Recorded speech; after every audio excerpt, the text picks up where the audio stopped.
ሰላም ጤና ይስጥልኝ። ይህ በጉለሌ ክፍለ ከተማ ኮሙኒኬሽን ጽህፈት ቤት በየሳምንቱ እየተዘጋጀ የሚቀርብላችሁ ሳምንታዊ አበይት ዜናዎች ናቸው። ከዜናዎቹ ጋር እልፊዮስ በትረነኝ አብራችሁን ቆዩ።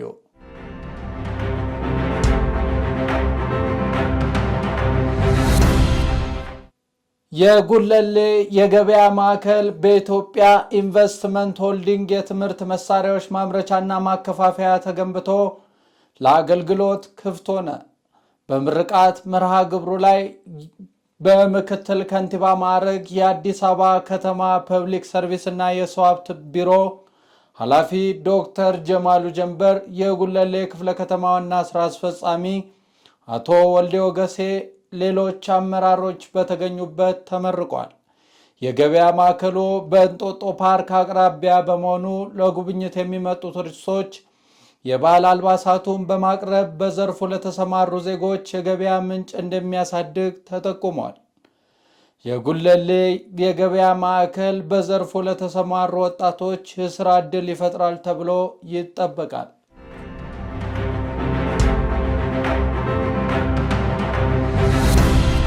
አምስተኛው ዙር የልጅነት ልምሻ ፖሊዮ ክትባት ዘመቻ በጉለሌ ክፍለ ከተማ ተጀመረ። በክፍለ ከተማው በሁሉም ወረዳዎች ከመጋቢት 18 ጀምሮ እስከ መጋቢት 21 2018 ድረስ የሚሰጥ የልጅነት ልምሻ ፖሊዮ ክትባት ዘመቻ ተጀምሯል።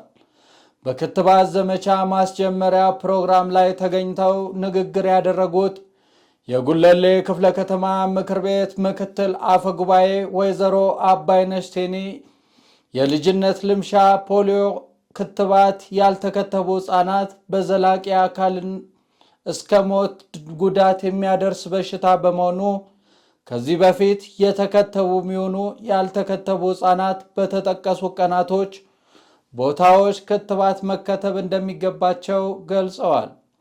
የጉለሌ ክፍለ ከተማ ጤና ጽህፈት ቤት ኃላፊ ወይዘሮ ሄለን አሰፋ በበኩላቸው የፖሊዮ በሽታ በተበከለ ምግብና ውሃ የሚተላለፍና ከእጅና እግር መዛል እስከ ሞት ሊያደርስ የሚያስችል መድኃኒት ያልተገኘለት በሽታ መሆኑን ገልጸው ዋነኛ መፍትሄው ክትባት በመሆኑ ከዚህ ቀደም የተከተቡ መሆኑ ያልተከተቡ እድሜያቸው ከ5 ዓመት በታች የሆኑ ህጻናትን ወላጆች ሊያስከትቡ ይገባል ብለዋል።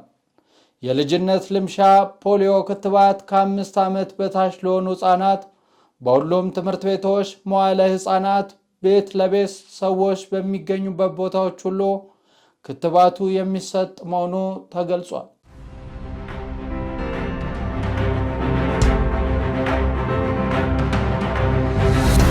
የጉለሌ የእንጦጦ የእንጀራ መጋገሪያ ፕሮጀክት ከጠባቂነት መንፈስ በማላቀቅ የሴቶችን ተጠቃሚነት ያረጋገጠ መሆኑ ተገለጸ።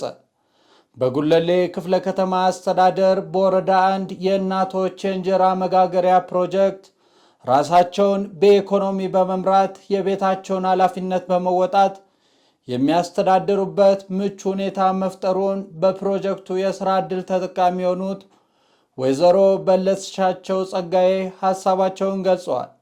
ሌላኛዋ ተጠቃሚ እናት እንደገለጹት ፕሮጀክቱ የሴቶችና እናቶችን ተጠቃሚነት በማረጋገጥ ትልቅ ለውጥ ያመጣ እንደሆነ በማንሳት የራሳቸውን የነበሩበትንና አሁን የሚገኙበትን የኑሮ ሁኔታ ሰፊ ልዩነት መኖሩን ጭምር በንጽጽር ምስክርነታቸውን ገልጸዋል።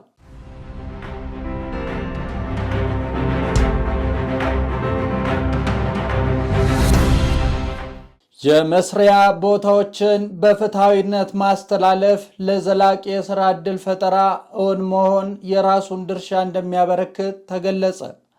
የጉለሌ ክፍለ ከተማ ኮሙኒኬሽን ጽህፈት ቤት ከክፍለ ከተማው መስሪያ ቦታዎች ልማትና አስተዳደር ጽህፈት ቤት ጋር በጋራ በመሆን የመስሪያ ቦታዎች በፍትሃዊነት ማስተላለፍ ለዘላቂ የሥራ ዕድል ፈጠራ በሚል መሪ ቃል የንጠያየቅ መድረክ አካሂዷል። በመድረኩ ላይ የጉለሌ ክፍለ ከተማ ኮሙኒኬሽን ጽህፈት ቤት ኃላፊ ወይዘሮ ሰርካለም ተፈሪ እንደተናገሩት የንጠያየቅ መድረክ ዋና ዓላማ መስሪያ ቦታዎች ለታለመላቸው ዓላማ እንዲውሉ በተሰሩ ስራዎችና በዘርፉ የነበሩ አገልግሎት አሰጣጡን ለማዘመን፣ ጉድለቶቹን ለማስተካከል ከህብረተሰቡ መወያየትና ግብዓት ማግኘት አስፈላጊ መሆኑን ገልጸው ይህንኑን ወስዶ በጥንካሬ ታዩትን ለማስቀጠል፣ በድክመት የተነሱትን ለማረም ያለመ መሆኑን ተናግረዋል። የክፍለ ከተማው መስሪያ ቦታዎች ልማትና አስተዳደር ጽሕፈት ቤት ኃላፊ አቶ አብርሃም አያሌው በበኩላቸው አስተዳደሩ በበጀት ዓመቱ መስሪያ ቦታዎችን ለታለመላቸው ዓላማ እንዲውሉና ፍትሐዊ አሰራርና መመሪያን በጠበቀ መልኩ በማስተዳደር ለሴቶችና ለወጣቶች ስራ ዕድል ፈጠራ እንዲውል እንዲሁም ሞዴል መስሪያ ቦታዎችንም ለመፍጠር የማደስና የማስዋብ ስራዎችን በመስራትና በመጠበቅ በትኩረት እየተሰራ ይገኛል ብለዋል።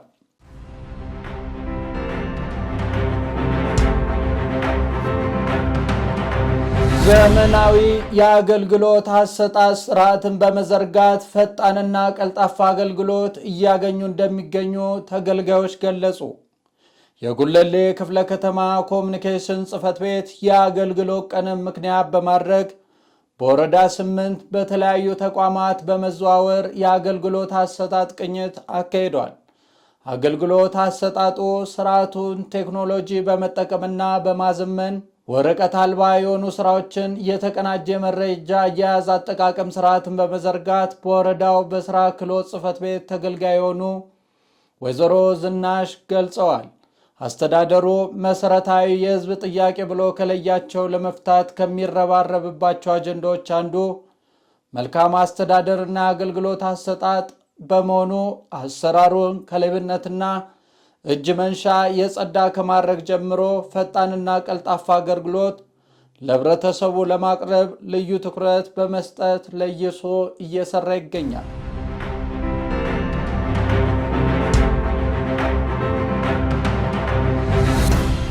ሳምንታዊ አባይ ዜናዎቻችን ይህንን ይመስሉ ነበር። ለበለጠ መረጃ የኮሚኒኬሽን የማህበራዊ ሚዲያ ድረገጾቻችንን ይከታተሉን። መልካም ሳምንት።